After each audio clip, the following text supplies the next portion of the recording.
While I was in Guayaquil, I met someone, and a few days later, we ended up traveling to a beach town called Montañita. At the time, I was staying in a hostel in Guayaquil, working for a free bed and trying to find an English teaching job. One day I checked my emails and I had a message from this girl called Roberta from the couchsurfing website. She was local from Guayaquil and she suggested meeting up. So we met up in the local shopping mall. She mentioned she was a model, which caught my attention. And when we met, it turned out she actually was a model. We sat in the food court chatting, and she offered to show me around the city, which was really helpful because she knew the place in a way that I didn't. It's always good to have a local to show you around. Anyway, later that day, she took me to the Iguana Park in Guayaquil. As the name suggests, it's a small park, urban park, and there's lots of iguanas laying around in the trees, on the ground, on the benches. Completely used to people, not afraid of people. You can get close to them, even pick them up, feed them. It all felt slightly surreal because it's not something you'd really expect to see in the middle of a city. A few days later, she suggested going to Montañita, which is a beach surfer town further up the coast. And I thought, why not?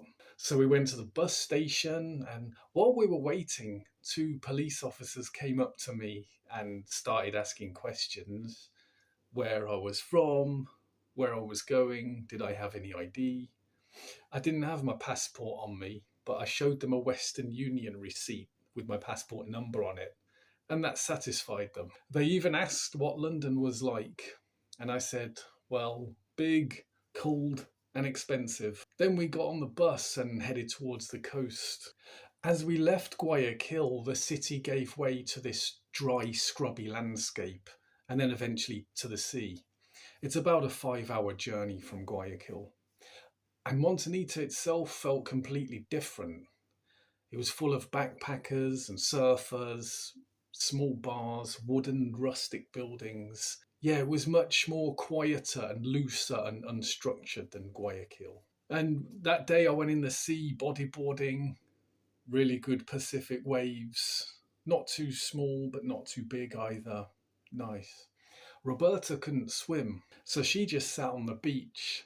And I thought that's just so unsatisfying to be in a place like that and not being able to swim because you can't enjoy the sea or any water sports in the sea. But there you go. We walked around the town and we had some lunch, ceviche, which was loads of lime, onions, really fresh and tangy. That was nice. And then we ate the main of soup and the plat du jour. I remember little things. I remember these huge bright blue wasps flying around near a drink stand. And they looked really intimidating. And I wondered if they would sting me, but they didn't. But yeah. We stayed in a basic wooden hotel, about $8 a night. Nothing fancy, but I actually preferred that. It felt more real, like you were properly in the place, as opposed to like an expensive sanitized hotel. It feels like you're not part of the local area. Looking back, that trip to Montañita was one of the things that stayed with me most from my time in Ecuador.